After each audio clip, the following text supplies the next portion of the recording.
দর্শক স্বাগত জানাচ্ছি বাংলা ধারায়। আপনাদের সাথে আমি যুক্ত হয়েছি চট্টগ্রাম নগরীর লালখান বাজার থেকে।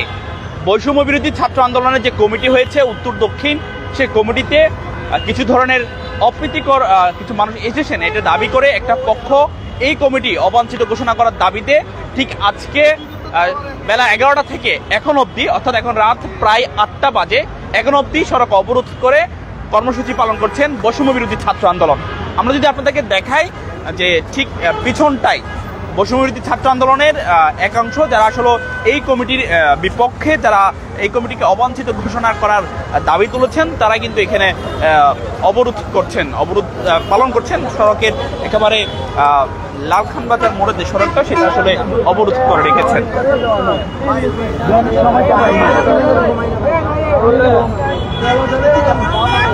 আমাদের দিবেন না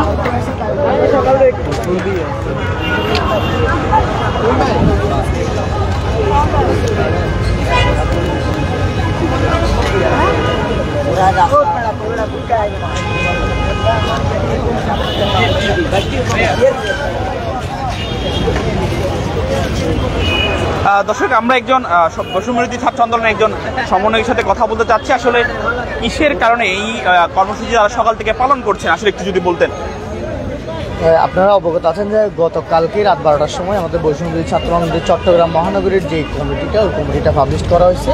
পরবর্তীতে এখানে কমিটিটা আসলে আসার পরে দেখা গেছে যে আমাদের যারা প্রথম সারিতে, যারা চট্টগ্রাম মহানগরী যারা আন্দোলনে ছিল, যারা প্রথম সারিতে আন্দোলনে ছিল, তাদেরকে কিন্তু এখানে কোনো ধরনের নাম এখানে কিন্তু আমরা আমাদের কমিটির মধ্যে আসেনি। যার কারণে আমাদের যতক্ষণ পর্যন্ত এখানে যে কমিটিটা দেওয়া হয়েছে, ওখানে দেখা গেছে যে বিভিন্ন সন্ত্রাসী কর্মকাণ্ডের সাথে জড়িত এবং সাবেক ছাত্রলীগের কর্মী এবং নেতারা এই কমিটিতে নাম আসছে। যার কারণে এখানে সাধারণ ছাত্রদের মূল্যায়ন করা হয়নি। এখানে আমাদের যে কর্মসূচিটা চলতেছে এখন বর্তমানে, আপনারা জানেন যে লালখান বাজার মোড় আমাদের যে অবস্থান কর্মসূচিটা চলমান রয়েছে, এবং যতক্ষণ পর্যন্ত এই কমিটিটা অবাঞ্ছিত ঘোষণা করা হবে না, ততক্ষণ পর্যন্ত আমরা এই অবরোধ কর্মসূচিটা পালন করি। আচ্ছা, একটু যদি বলি, আপনি একটু স্পেসিফিকলি বলবেন যে আসলে প্রথম সারির মধ্যে দুইজন নাম যাদেরকে আসলে মানুষ চেনে, মানে কারা এই কমিটিতে এখনো পর্যন্ত ইনভলভ হয়নি। এখানে আপনার জানেন যে যারা মিডিয়াতে আসছে এরা ছাড়া আমরা পার্সোনালি আমি নিজেই চট্টগ্রামের প্রথম আহত হয়েছিলাম, আমি নিজেই, কিন্তু আমাকে এই কমিটিতে কোনো ধরনের মূল্যায়ন করা হয়েছে। এখানে আপনারা দেখতে পারেন এখানে যারা এখানে আছে অনেক আছে, এখানে আহতদেরকেও কিন্তু এই কমিটিতে নেওয়া হয়নি। যার কারণে আমরা এই অবস্থান কর্মসূচিটা পালন করছি। এটা আসলে কখন করে নেওয়া হবে এই অবরোধটা, বা এই যে যতক্ষণ পর্যন্ত চট্টগ্রামের যে মহানগরীর যে কমিটিটা অবাঞ্ছিত ঘোষণা করা হবে না, ততক্ষণ পর্যন্ত আমরা এই কর্মসূচি চালিয়ে যাব। Thank you. আমরা কথা বলছিলাম বৈষম্য বিরোধী ছাত্র আন্দোলনের একজন সমন্বয়কের সাথে। তিনি আমাদের যেমনটা বলছিলেন যে আসলে যতক্ষণ পর্যন্ত এই মহানগরীর এই কমিটিটি আসলে অবাঞ্ছিত ঘোষণা করা হবে না, ঠিক ততক্ষণ পর্যন্ত এই অবরোধ চলমান থাকবে না। যদি আপনাদেরকে দেখা, আসলে এই অবরোধের ফলে কিন্তু লালখান বাজার সড়কের আশপাশ যেটা রয়েছে, লালখান বাজার সড়ক, অর্থাৎ এই জায়গাটার মধ্যে এটা চতুর্মুখী একটা সড়ক। এখানে ঠিক এই জায়গাটা ট্রাকের পাশমুখী গাড়ি চলাচল করে। এই জায়গাটার মধ্যে ঠিক কাজীর দেউরি, জামাল খানমুখী গাড়িও কিন্তু চলাচল করে। ঠিক এই জায়গাটার মধ্যে তীব্র একটা ভোগান্তি, যান চলাচলের বিঘ্নতা ঘটছে। অর্থাৎ ঠিক সেই বেলা 11টা থেকে এখন পর্যন্ত সেই যান চলাচল ভোগান্তি পোয়াচ্ছে এই সড়কে যা সকল যান চলাচল চলছে। আমরা যদি আপনাদেরকে দেখাই, আসলে ঠিক এই জায়গাটার মধ্যে কি পরিমাণ লম্বা একটি যানজট তৈরি হয়েছে। ঠিক এই যানজটটা একেবারে নগরীর যে ফ্লাইওভার রয়েছে, আখতারুজ্জামান ফ্লাইওভার থেকে শুরু করে ফ্লাইওভার নিচে, অর্থাৎ লালখান বাজার যে সড়কটা রয়েছে, সেই সড়কটা থেকে শুরু করে একেবারে শেষ পর্যন্ত এটা চলে গেছে। আমরা একটু এখানে কয়েকজন ড্রাইভারের সাথে কথা বলতে চাই। আপনারা এই যে যানজট, কখন থেকে আসলে এই যানজটের মধ্যে আটকা পড়েছেন? আমরা এখন তো 6টার থেকে বলছি, আগে তো 2টার থেকে একবার পরে এনে গেছি, মনে করলাম যে সারবো, এখনো তো সারে নেই। এই যানজটের কারণে আসলে আপনারা কি ধরনের সমস্যা পেয়েছেন? সমস্যা, আমার গাড়িতে ফ্যাক্টরের রোগী বসে রয়েছি, আর কি করবো, মেডিকেল যেতে পারছেন না। আমরা স্যাবলনে যাবো। আপনারা কি কথা বলেছিলেন যারা আন্দোলনকারী আছে তাদের সাথে? না, কি কথা বলবো, ওদের সাথে কথা বলি তারা বলতে কোনো লাভ নেই। আমাদের কথা শুনবো, হাজার হাজার মানুষের দাঁড়াচ্ছে না, আমাদের থেকে ভিআইপি মানুষের দাঁড়াচ্ছে, এর কথা শুনলে না একটা কথা। এখন আমি ফ্যাক্টরি ঢুকলে বসে রয়েছি। কখন থেকে?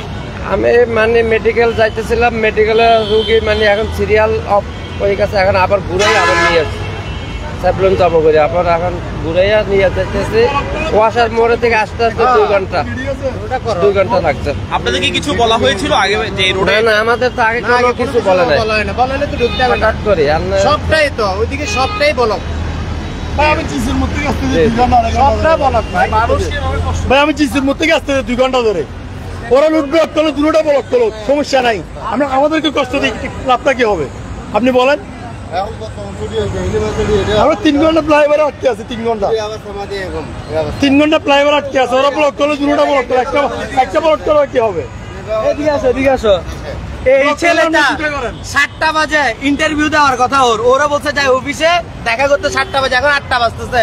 আমরা ওয়াসার মোড়ে জামে না পারতে হাঁটিয়ে আসছে। এই ছেলেটার এখানে সিবিজিবি সবকিছু নিচ্ছে।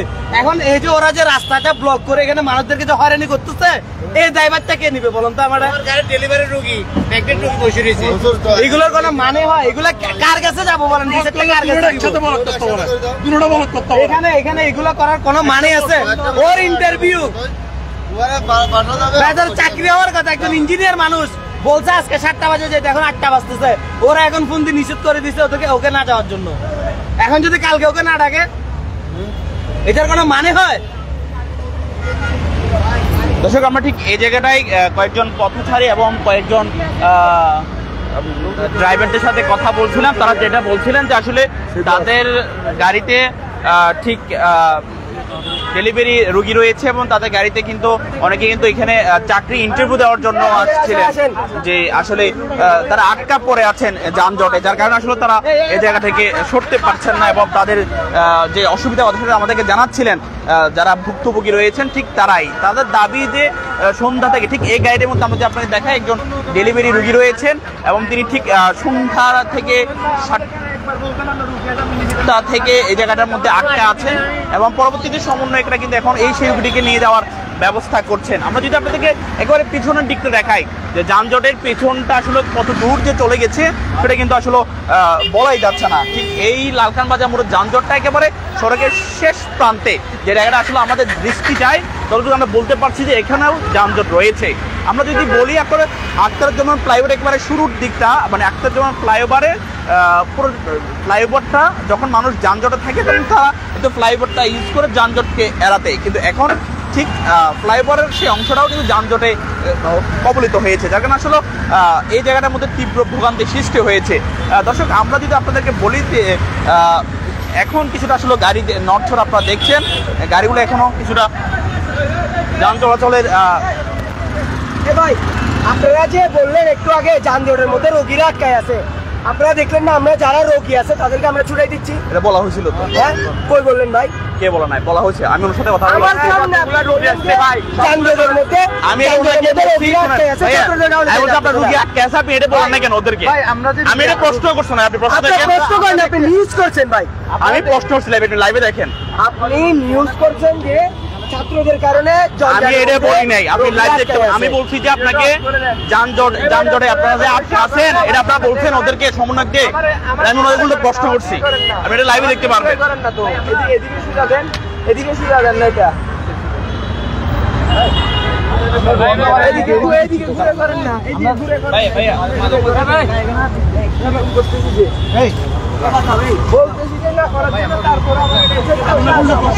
আপনারা যে এখানে যানজট আটকাছেন রুগী নিয়ে, এটা কি আপনারা সমন্বয়ককে বলছিলেন? আমি ওনাকে উল্টে এখানে প্রশ্ন করছি, উনি বলতে বলেন না, বলুন কেন দিচ্ছেন?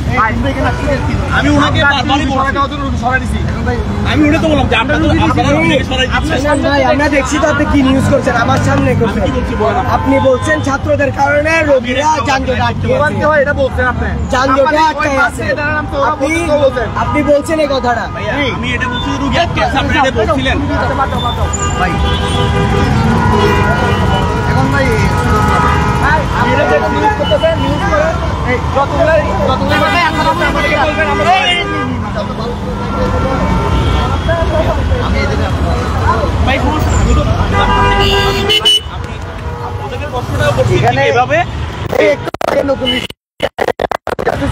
আমি কোন দিক দিয়ে যাইতে বলতেছি, এখন ওখানে আমাদের লোক আছে এই মেডিকেলে নিয়ে আনার জন্য। আমি ওনাকে এটা বলছি যে আপনাদেরকে ওরা বললো যে সরে যাওয়ার কথা, আমি এটা ওনাকে এরকম কয়েকজন মানুষ দাঁড়ানো ছিলাম, আমি ওদের সামনে প্রশ্ন করছি। এটা কি লাইভ চলতেছে? হ্যাঁ, এটা লাইভ ওদিকে সাউন্ড আসতেছে না, সাউন্ড অফ। ঠিক আছে ভাই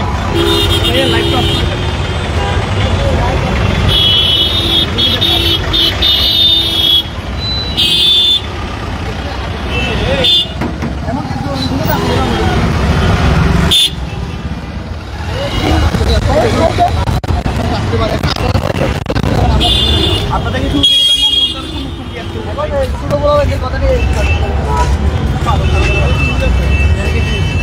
তাদের আন্দোলনটাকে সমর্থন দিয়ে এসেছিলেন আপনাদের যে বিহেভটা করেন আমরা যাবো আমি ক্ষমতার বিরুদ্ধে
আমি বলছি যে আপনার পক্ষে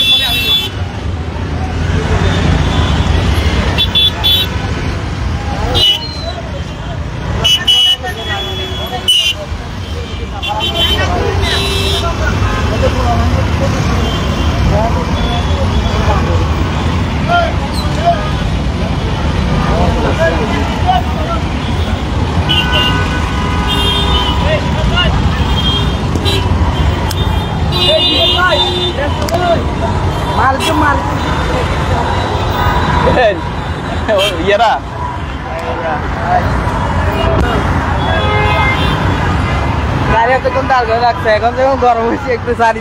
আমি টেকনিকে মার দিছি আমার এখানে সব রেকর্ড হচ্ছে না এর আগে 100 প্লাস হয়ে গেছে ডাইরেক্ট লাইভে ডাইরেক্ট সাজুলে গল দিছে সাথে সাথে বলতেছে কি বলতেছে ওরা এটা আর আনারং পুরো রাত গায়ে গেল তো তো এদিকে চলে আসেন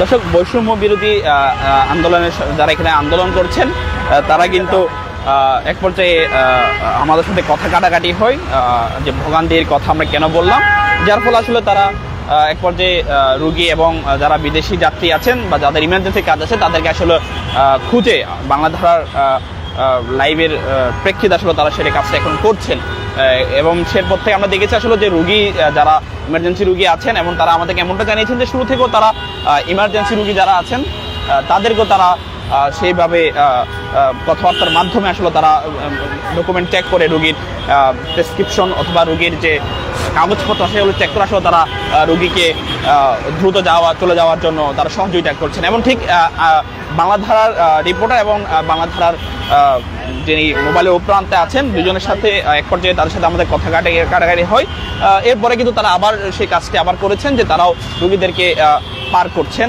এবং যারা ইমার্জেন্সি যাচ্ছেন তাদেরকেও চলে যাওয়ার ব্যবস্থা করছেন দর্শক বৈষম্য বিরোধী ছাত্র আন্দোলনের এই যে অবাঞ্ছিত ঘোষণা করার কমিটির অবাঞ্ছিত ঘোষণা করার দাবিতে এই যে অবরোধ সেটা আসলে সেই বেলা 11টা থেকে শুরু হয়েছিল ঠিক এখন রাত 8টা বাজে এখনো কিন্তু এই অবরোধ কর্মসূচি চলছে এবং বৈষম্য বিরোধী নেতারা যারা আছেন এখানে যারা এই কর্মসূচি পালন করছেন তারা যেটা বলছিলেন আসলে যে এই কমিটিতে কিছু সুবিধাভোগী যে কমিটি ঘোষণা করা হয়েছে এই কমিটিতে কিছু সুবিধাভোগী মানুষ আছেন, কিছু কিছু বিতর্কিত লোক আছেন যারা আসলে এই আন্দোলনের পক্ষে ছিলেন না, আন্দোলনের বাহিরের মানুষ, তাদেরকে এই আন্দোলনের এই বৈষম্য বিরোধী কমিটিতে রাখা হয়েছে। তাদেরকে বাতিল এবং অবাঞ্ছিত ঘোষণা করার দাবিতে যারা এই আন্দোলনের সম্মুখ সারি ছিলেন তারা মানববন্ধন করছেন, এমনটা আসলে বৈষম্য বিরোধী আন্দোলনের নেতাকর্মীর সঙ্গে কথা বলে জানতে পারলাম। এবং যেটা বলছিলাম আসলে এই আন্দোলন বৈষম্য বিরোধী যে আন্দোলন লালখান বাজার সড়ক অবরোধ করে যে আন্দোলনটা সেটা আসলে অনেক আগ থেকেই শুরু হয়েছে, অর্থাৎ বেলা 11টা থেকে শুরু হয়েছে এবং 8টা অবধি এই আন্দোলন চলছে এবং সেই আন্দোলনের ফলে কিন্তু যান চলাচল বন্ধ ছিল অনেকক্ষণ এই রুটটাতে। ঠিক 11টা থেকে 8টা অবধি কিন্তু এই রুটে যান চলাচল বন্ধ ছিল, এখন আবার কিছুটা যান চলাচল স্বাভাবিক হতে শুরু করেছে ধীরে ধীরে। তবে পুলিশ প্রশাসন যারা ছিলেন তারা কিন্তু একেবারে নীরব ভূমিকায় ছিলেন, তারা একেবারে দাঁড়িয়েছিলেন এবং বৈষম্য বিরোধী আন্দোলনের নেতাকর্মীরাও কিন্তু একেবারে তাদের ঘোষণায় কিন্তু তাদের ঘোষণায় তারা অটল ছিলেন যে তারা যতক্ষণ না এই কমিটি অবাঞ্ছিত ঘোষণা করা হবে ততক্ষণ তারা এই আন্দোলন তুলে নেবেন না, এমনটা তারা আমাদেরকে বলছিলেন এবং তারাও সেই জিনিসটা করার জন্য এখনো পর্যন্ত লালখান বাজার মোড়ে আছেন।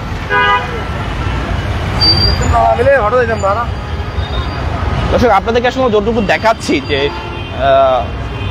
এই বৈষম্য বিরোধী আন্দোলনের যে আজকে যে অবরোধটা চলছে সেই অবরোধের ফলে কিন্তু কিছুটা যান চলাচলের বিঘ্ন ঘটেছে, যার ফলে আসলে পথচারী এবং যাত্রীরাও কিন্তু শেষ পর্যন্ত পায়ে হেঁটে তাদের গন্তব্যে পৌঁছাতে হচ্ছে। এবং বৈষম্য বিরোধী ছাত্র আন্দোলনের নেতাকর্মীরা যেটা বলছিলেন যে তারাও সড়ক থেকে অবরোধ তখনই তুলবেন যখন তাদের প্রতি যে অবহেলিত আচরণ করা হয়েছে, তাদের প্রতি যেভাবে একটা বাজে আচরণ করা হয়েছে, তাদেরকে কমিটি থেকে বাদ দেওয়া হয়েছে, কমিটিতে তাদের অবস্থান সুযোগ করে দেওয়া হয়নি, যতক্ষণ না এই কমিটি অবাঞ্ছিত ঘোষণা করা হবে ততক্ষণ পর্যন্ত তারা এই আন্দোলন চালিয়ে যাবেন। অর্থাৎ কমিটি অবাঞ্ছিত ঘোষণা করা হলে তারা এই আন্দোলন সড়ক থেকে তুলে নেবেন। তো দর্শক এই ছিল আমাদের কাছে সর্বশেষ আজকের লালখান বাজার থেকে। পরবর্তী আপডেট জানতে চোখ রাখবেন বাংলা ধারায়।